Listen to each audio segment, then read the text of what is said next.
جیسا تم میرے سے گمان کرتے ہو، جیسا تم مجھے سمجھتے ہو، جیسا مجھ سے ایکسپیکٹ کرتے ہو، میں تمہارے ساتھ ویسا ہی سلوک کرتا ہوں۔ اب ایک بندہ ہے، وہ دعا کرتا ہے، دعا مانگتا ہے اللہ تعالیٰ سے۔ دعا مانگنے کا بھی طریقہ ہوتا ہے، سلیقہ ہوتا ہے۔ دعا مانگنے کا سلیقہ ہوتا ہے جو ہمیں نہیں آتا، جو اللہ تعالیٰ کے نیک بندے ہیں ان کو آتا ہے۔ جب دعا مانگی جاتی ہے تو اس کا بہترین جو ایک بنیادی اصول ہے وہ یہ ہے کہ جب دعا مانگی جائے تو خلوص کے ساتھ اور ہر قسم کے خیال سے پاک ہو کے مانگی جائے۔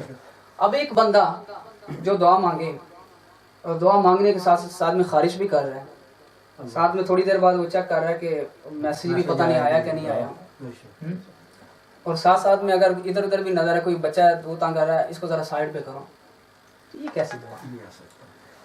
وہ مجنو کا واقعہ تو آپ نے سنا ہوگا، یقیناً سنا ہوگا، کہ نماز پڑھ رہا تھا تو آگے سے ایک بندہ گزرا تو فوراً اس نے نماز توڑ کے کہا کہ میں نماز پڑھ رہا ہوں، اللہ کی نماز پڑھ رہا ہوں، اور تم میرے آگے سے گزرے ہو، تمہیں اتنا بھی خیال نہیں کہ ایک بندہ نماز پڑھ رہا ہے اس کے سامنے سے نہیں گزرتے؟ اس نے کہا کیا کر رہے تھے؟ کہا نماز پڑھ رہا تھا۔ کس کی نماز پڑھ رہے تھے؟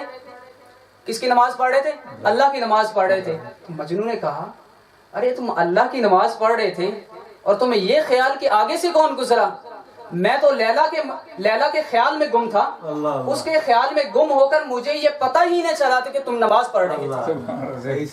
ایک اس دنیا کی محبت میں ایک وہ شخص، ایک وہ ذات کہ جو اس کی بنائی ہوئی ہے، اس کی محبت میں اتنا گم ہوا کہ مجھے اس چیز کا ادراک بھی نہ ہو سکا کہ تم نماز پڑھ رہے تھے، اور تم اس کی نماز پڑھ رہے ہو جس نے میرے محبوب کو پیدا کیا، اس کی نماز میں تمہیں اتنا خیال کہ آگے سے کون گزر رہا ہے۔ جب نماز پڑھے تو حضرت علی رضی اللہ تعالیٰ عنہ نماز پڑھتے تھے، خبر نہیں رہتی، تیر لگا تو آپ نے فرمایا کہ اچھا جب میں نماز پڑھوں گا تب نکالنا۔ مشہور واقعہ، میں صرف ٹچ کر کے آگے چلتا ہوں۔ تو جب دعا مانگی جائے تو دعا مانگنے کا اصول یہ ہے کہ ہر قسم کے خیال سے پاک ہو کے مانگی جائے۔ تو جیسا ہم اللہ تعالیٰ سے گمان کریں گے اللہ تعالیٰ ہمیں ویسا ہی ملے گا۔ اب ہم دعا مانگتے ہیں اور دل میں ذہن میں 70 قسم کے خیالات بھی ہوتے ہیں، نماز پڑھتے ہیں تو نماز کے دوران امام صاحب تو پڑھ رہے ہیں، چلیں ہم بھی پڑھ رہے ہیں، سورہ فاتحہ پڑھ رہے ہیں، سورتیں پڑھ رہے ہیں ساتھ میں، لیکن ساتھ میں دکان کا حساب بھی کر رہے ہیں، ساتھ میں اپنے دنیاوی امور جو ہیں ان کا بھی حساب کر رہے ہیں کہ اچھا اس کو میں ایسے کروں گا، اس کو ایسے مینیج کرنا ہے، اس کو ایسے کرنا ہے، ٹھیک ہے، سب کچھ کر رہے ہیں۔ جب ہم ایسی نماز پڑھیں گے، جب ہم ایسی دعا مانگیں گے تو پھر اللہ تعالیٰ کہے گا اچھا ایسی دعا مانگ رہے ہو، چلو میں نے بھی اپنے دوسرے بندوں کو رزق دینا ہے، میں نے جانوروں کو بھی رزق دینا ہے، میں نے مچھلیوں کو بھی رزق دینا ہے، میں نے سب کو پالنا ہے، تو بھی ان میں سے ایک ہے، چل تو بھی لگا رہے شاباش۔ پھر اللہ تعالیٰ بھی کہتا ہے کہ چل تو بھی لگا رہے، مجھے بھی کوئی فکر نہیں۔ لیکن اگر بندہ محبت میں، اللہ کی محبت میں، اللہ کے عشق میں، اللہ کی لگن میں، اللہ کی چاہت میں، اللہ کی اطاعت میں، اللہ کی محبت میں اگر بندہ اس قدر مگن ہو جائے کہ مگن ہو کہ اللہ تعالیٰ سے بندہ کہے کہ اے باری تعالیٰ میرا دل چاہتا ہے کہ تو ہر وقت میرے ساتھ بیٹھا رہے، تو ہر وقت میرے ساتھ بیٹھا رہے، میرے سے باتیں کر۔ جب بندہ، یہ حدیث پاک میں پیارے آقا صلی اللہ تعالیٰ علیہ وسلم نے ارشاد فرمایا انا مع عبدی اذا ذکرنی، میں اپنے بندے کے ساتھ ہوتا ہوں جب وہ مجھے یاد کرتا ہے۔ جب میرا بندہ مجھے یاد کرتا ہے میں اس کے ساتھ ہوتا ہوں۔ اور اس سے پھر اگلی سٹیج، اگلا لیول فرمایا وانا جلیس من ذکرنی، جو مجھے یاد کرتا ہے میں اس کا ہم مجلس بن جاتا ہوں، جو مجھے یاد کرتا ہے عظمت مصطفیٰ، جو میرا ذکر کرتا ہے میں اس کے ساتھ ہوتا ہوں، اور جو میرا ذکر کرتا ہے میں اس کا ہم مجلس ہوتا ہوں، جو میرا ذکر کرتا ہے میں اس کی مجلس میں شامل ہوتا ہوں، اس کی مجلس میں اس کے ساتھ بیٹھتا ہوں، اس کا خیال رکھتا ہوں۔ فاذکرونی اذکرکم، تم میرا ذکر کرو میں تمہارا ذکر کروں گا۔ پھر اسی طرح ایک حدیث پاک میں ارشاد فرمایا اہل ذکری اہل مجالستی، کہ میرا ذکر کرنے والے میری مجلس والے ہیں۔ حدیث پاک میرا ذکر کرنے والے میری مجلس والے ہیں۔ اللہ اکبر۔ پھر فرمایا اذا ذکرنی عبدی فی نفسہ ذکرتہ فی نفسی، اگر میرا بندہ مجھے تنہائی میں یاد کرتا ہے تو میں بھی اسے تنہائی میں یاد کرتا ہوں. اگر میرا بندہ مجھے تنہائی میں یاد کرتا ہے میں بھی اسے تنہائی میں یاد کرتا ہوں. وَإِذَا ذَكَرَنِي فِي مَلَئٍ ذَكَرْتُهُ فِي مَلَئٍ خَيْرٍ مِّنْهُ. اور اگر میرا بندہ مجھے گروپ کی صورت میں یاد کرتا ہے، جیسے آج ہم یہاں پہ بیٹھے ہیں سارے مل کے اللہ کا ذکر کر رہے ہیں، فرمایا میں بھی ایسی مجلس میں ذکر کرتا ہوں جو اس سے بہتر ہے، جو اس سے بہتر ہے. یقیناً اب ہم اللہ تعالیٰ کا ذکر کر رہے ہیں تو اللہ رب العزت بھی فرشتوں کی مجلس میں فرشتوں کے ساتھ بیٹھ کے یقیناً ہمارا گمان ہے کہ اللہ ہمیں بھی یاد کر رہا ہوگا کہ دیکھو فرشتوں، یہ وہی لوگ ہیں، یہ وہی انسان ہیں جن کے بارے میں تم نے کہا تھا کہ یہ زمین میں جائیں گے اور فساد کریں گے، خون ریزیاں کریں گے. تو اللہ تعالیٰ نے کیا فرمایا تھا؟ انی اعلم ما لا تعلمون. اے فرشتوں تم ان لوگوں کو دیکھتے ہو جو فساد برپا کرنے والے ہیں، جو زمین میں دہشت گردی کرتے ہیں، جو لوگوں کو قتل کرتے ہیں، قتل و غارت گری کرتے ہیں، لیکن میری نگاہ تو ان بندوں پہ تھی کہ جب بیٹھیں گے مل کے بیٹھیں گے، ایک دوسرے کے بلائیں گے، آئیں مل کے بیٹھیں، اللہ کی باتیں کریں، اللہ کے دین کی باتیں کریں، اس کے پیارے حبیب صلی اللہ تعالیٰ علیہ وسلم کی نعتیں پڑھیں، سنائیں، کچھ آپ محبت کی باتیں سنائیں، کچھ میں سناتا ہوں. مل بیٹھ کے جو وہ محبت اللہ تعالیٰ کے ساتھ ہماری ہے، وہ رشتہ جو آج کمزور ہو چکا ہے، آئیں مل بیٹھ کے اس رشتے کی تجدید نو کریں. تو اللہ تعالیٰ فرماتا ہے کہ اگر میرا بندہ مجلس میں مجھے یاد کرتا ہے تو میں بھی اسے مجلس میں یاد کرتا ہوں. اللہ اکبر. ایک حدیث پاک مجھے یاد آ رہی ہے جو میں نے یہاں پہ لکھی بھی نہیں ہے لیکن ذہن میں آئی. اللہ تعالیٰ پیارے آقا صلی اللہ تعالیٰ علیہ وسلم نے ارشاد فرمایا بروز قیامت کچھ لوگ ہوں گے مختلف قبیلوں کے مختلف گروہوں کی صورت میں ان کو بلایا جائے گا. لیکن جب ان کو بلایا جائے گا تو بڑے ہی احترام کے ساتھ، بڑی رسپیکٹ کے ساتھ ان کو بلایا جائے گا. ان کو بلایا جائے گا اور ان کو بٹھایا جائے گا نور کے ٹیلوں پر. وہ ٹیلے، وہ نشست جہاں پہ وہ بیٹھیں گے، وہ تخت جن پہ وہ بیٹھیں گے نور کے بنے ہوں گے، موتیوں کے، جواہرات کے بنے ہوں گے، اور ان کو نور کے تاج پہنائے جائیں گے. لوگ عرض کریں گے یا باری تعالیٰ یہ تیرے فرشتے ہیں؟ کہا جائے گا نہیں یہ فرشتے نہیں. کیا یہ تیرے کوئی پیغمبر ہیں، اولو العزم رسولوں میں سے ہیں؟ فرمایا جائے گا نہیں. اے باری تعالیٰ یہ کون لوگ ہیں؟ فرمایا یہ وہ لوگ ہیں جو دنیا میں اکٹھے ہوتے تھے، اکٹھے بیٹھ کے میرا اور میرے حبیب کا ذکر کرتے تھے، اکٹھے بیٹھتے تھے، اکٹھے بیٹھ کے میرا ذکر کیا کرتے تھے. یہ وہ لوگ ہیں جنہوں نے اپنی زندگیوں میں اپنے دلوں کو، اپنے ذہنوں کو، اپنے گھروں کو، اپنی صبحوں کو، اپنی شام کو میرے ذکر سے منور کیا. آج میں ان کی آخرت کو اپنے نور سے منور. حدیث پاک میں ارشاد فرمایا ذکر کے بارے میں، کتنی پیاری حدیث پاک. فرمایا کلمتان خفیفتان علی اللسان. دو کلمے ایسے ہیں جو زبان پہ بہت ہلکے ہیں. کلمتان خفیفتان علی اللسان، زبان پہ بہت ہلکے ہیں. دو کلمے ایسے ہیں لیکن ثقیلتان فی المیزان، میزان میں بہت بھاری ہوں گے. زبان پہ جب آپ پڑھنے لگے تو بہت ہی ہلکے پھلکے سے، جب میزان میں رکھے جائیں گے تو بہت بھاری ہو جائیں گے. کون سے ہیں؟ سبحان اللہ و بحمدہ سبحان اللہ العظیم. سبحان اللہ و بحمدہ سبحان اللہ العظیم. دو کلمے ہیں، پڑھے کوئی ٹائم نہیں لگتا. سبحان اللہ و بحمدہ سبحان اللہ العظیم. لیکن جب بروز قیامت جب بندہ ایک ایک نیکی کو ترسے گا، اس وقت جب میزان میں رکھے جائیں گے تو بہت بھاری ہوگا. اللہ تعالیٰ کی پاکی بیان کرنا، اللہ تعالیٰ کا ذکر کرنا. حضرت یوسف علیہ السلام کے واقعے میں سے ایک نقطہ آپ کی خدمت میں پیش کرنا چاہوں گا. واقعہ تو آپ نے بہت مرتبہ سنا ہوگا. اس واقعے میں جب شہر مصر میں قحط پڑتا ہے تو لوگوں کے پاس جو غلہ تھا وہ ختم ہونا شروع ہو گیا.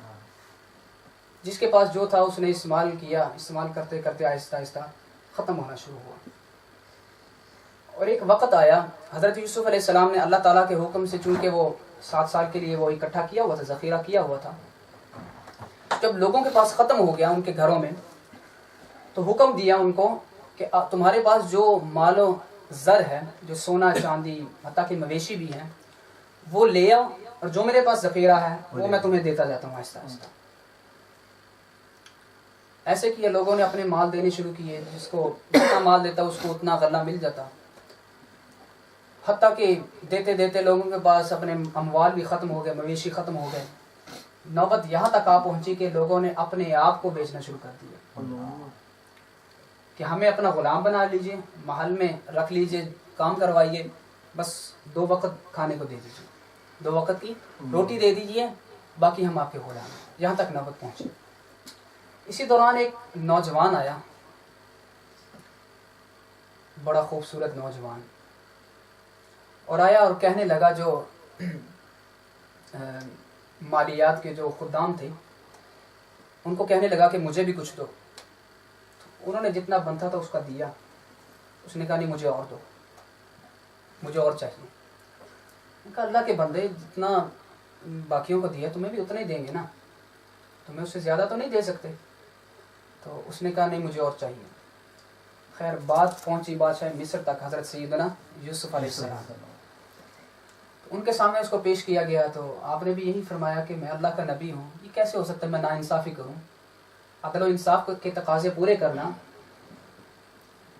میرا فرض ہے، میرا فریضہ ہے، تو میں تمہیں اس مقدار سے زیادہ نہیں دے سکتا۔ تو اس نے عرض کیا اللہ کے نبی، آپ تو یہ 1-2 اونٹ کی بات کر رہے ہیں نا، اگر میں آپ کو بتا دوں کہ میں کون ہوں تو آپ اپنی یہ بادشاہت بھی میرے حوالے کر دیں۔ اگر میں آپ کو بتا دوں کہ میں کون ہوں تو آپ یہ جو بادشاہت، آپ کی کرسی ہے، یہ سب کچھ میرے حوالے کر دیں۔ اچھا بتاؤ ذرا کون ہوں؟ عرض کی اللہ کے نبی، آپ کو یاد ہے وہ دن، وہ لمحہ جب زلیخا نے آپ کو اپنی طرف مائل کرنا چاہا تھا، اپنے خاص کمرے میں لے گئی، 7 دروازوں کو تالا لگایا، ہر دروازے کو اندر سے تالا لگاتی، اور جب آخری کمرے میں پہنچی اس کو بھی قفل لگایا، مقفل کیا، اسے تالا لگایا۔ اس کمرے میں آپ اور زلیخا کے علاوہ تیسرا بندہ کوئی نہ تھا۔ اس نے اپنا دوپٹہ اتارا، آپ کے قدموں میں رکھا اور برائی کی دعوت دی، آپ کو انوائٹ کیا، لیکن اللہ تعالیٰ کے فضل و کرم سے اللہ نے آپ کو بچایا۔ اب وہاں سے بھاگے، پہلا دروازہ کھلتا ہے، دوسرا کھلا، تیسرا کھلا، 7 دروازے کھلے۔ جب 7واں دروازہ کھلا تو دروازے کے باہر شاہ مصر کھڑا ہے۔ جب اس نے آپ کو اپنی بیوی کے ساتھ دیکھا تو فوراً آپ پہ تہمت لگائی، بادشاہ مصر کی بیوی نے بھی آپ پہ تہمت لگائی۔ تو یاد ہے اس وقت اس کمرے میں تیسرا بندہ کوئی نہ تھا۔ بادشاہ مصر نے کہا تھا کہ اے یوسف، اگر اپنی جان کی خلاصی چاہتے ہو، اپنی جان بچانا چاہتے ہو تو اپنا کوئی گواہ پیش کرو، کوئی ثبوت دو، کوئی ڈاکومنٹس پیش کرو، کوئی بندہ، کوئی گواہ، کوئی گواہی پیش کرو جو تمہاری گواہی دے کہ تم صاف ہو، تمہارا دامن صاف ہے، تم پاکیزہ ہو۔ اس وقت آپ کی گواہی دینے والا کوئی نہ تھا۔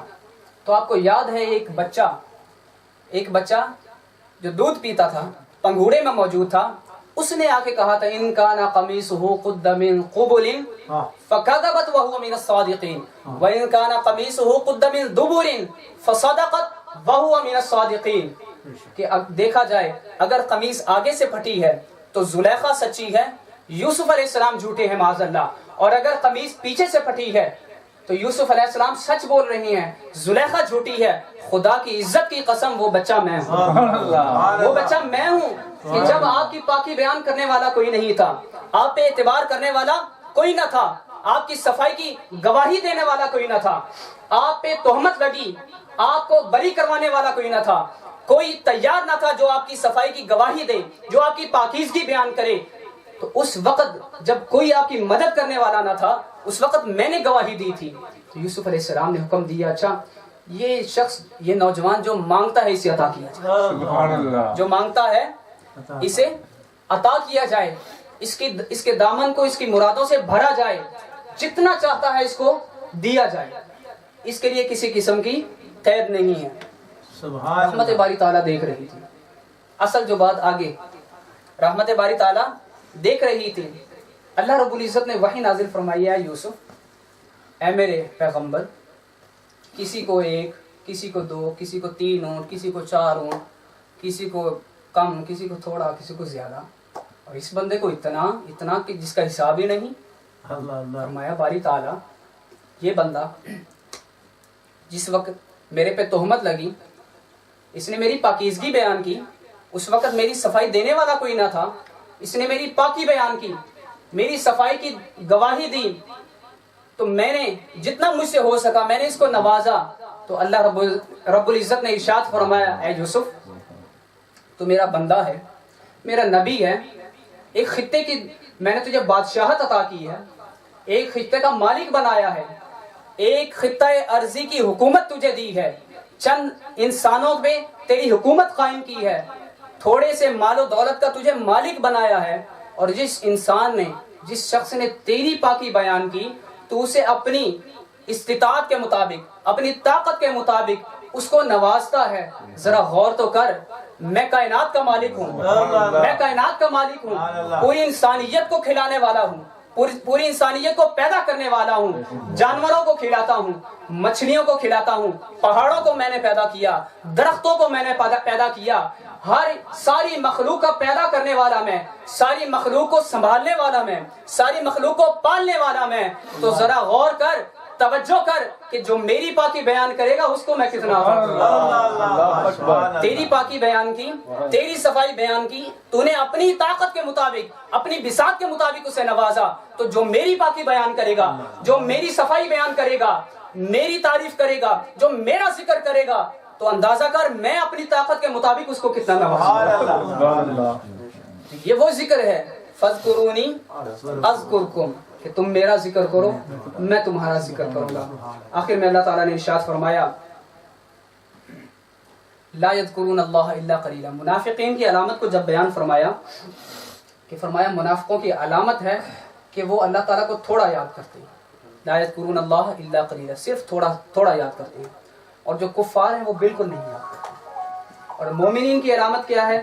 الذاکرین اللہ کثیرا والذاکرات, کہ مرد ہیں تو اللہ کا ذکر کثرت سے کرتے ہیں, عورتیں ہوں تو پھر بھی اللہ تعالیٰ کا ذکر کثرت سے کرتے ہیں. اور ان کا اجر کیا ہے؟ اعد اللہ لهم مغفرۃ واجرا عظیما, کہ اللہ تعالیٰ نے ان کے لیے مغفرت اور اجر عظیم تیار کر رکھا. سبحان اللہ, اجر عظیم تیار کر رکھا ہے. اور ہمارے لیے اس سے بڑھ کے ذکر اور کیا؟ فذکرونی اذکرکم, سبحان اللہ, فذکرونی اذکرکم. صرف اسی ایک لفظ میں, اسی ایک فکرے میں بہت لطف ہے. روز قیامت اگر ہمیں اور کچھ نہ بھی ملے, اگر اور کچھ ہمیں نہ بھی ملے, تو اللہ تعالیٰ یہی کہہ دینا اے میرے بندے, اے میرے بندے, تو ہمارے لیے یہی کافی ہے. اللہ رب العزت سے دعا ہے کہ جو کچھ سنایا ہمیں اس پہ عمل کرنے کی عطا فرمائے. آپ کو اور میرا یہاں پہ آنا اٹھنا بیٹھنا اللہ تعالیٰ اس کے پیارے حبیب صلی اللہ علیہ وسلم کا ذکر کرنا اپنی بارگاہ میں قبول فرمائے. وما علینا الا البلاغ المبین.